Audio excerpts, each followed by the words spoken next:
And so the people that really picked it up, though, were in the 19th century, John Draper and Andrew White.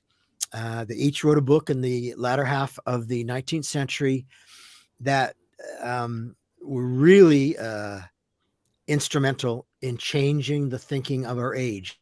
And still, their views hold sway over those that have not been exposed to the most recent historical consensus that is out there. And I think it's really important that we kind of set the record straight on this issue, because this is the same talking points are being made by sort of the secular humanist type atheists.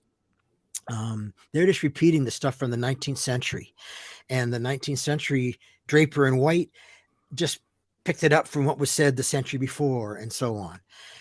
And so in the 20th century, here's what Dixon says: 20th century investigations of the trial of Galileo on the basis of the documents that the Inquisition or the Church let be available, that had to do with the Inquisition. And so the Galileo affair is part of the Inquisition. And so the documents about the Inquisition were all made available, as I said in our last time together. So they've been studied inside and out, and they point out the importance of the specific historical and political circumstances in which the Galileo trial took place.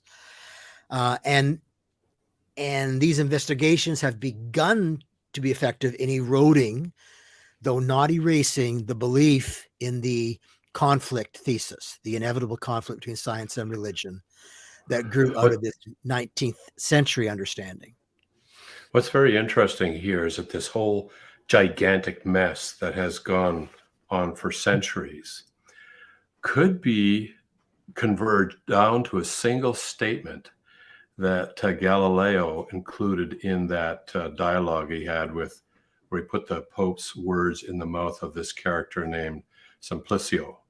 If that one statement if he had not done that, maybe it's not just one statement, but it sounds to me that statement was a turning point. Just a simple statement can actually change the course of history and create a gigantic mess, several hundred years later. And you even have to wonder, like, if that cardinal or the Pope at the time and Galileo weren't actually friends at the beginning, would the Pope have even cared that much? But it was a personal attack instead of just a... Maybe he would have even supported Galileo. The investigations by historians in the last 100 years not only help lessen the amount of belief there is in the conflict thesis, but it also led Pope John Paul II to publicly acknowledge that the Inquisition was wrong, to have judged Galileo the way it did in 1992, publicly admitted that. So better late than never. I'd like to finish on this statement by Scrivener.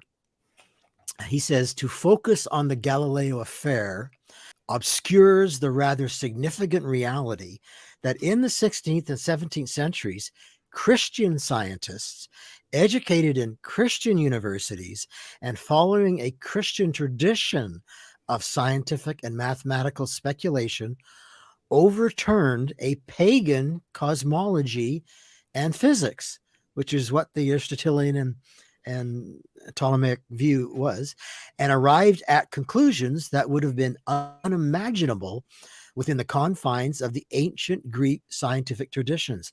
That's the real scientific story here, that happened.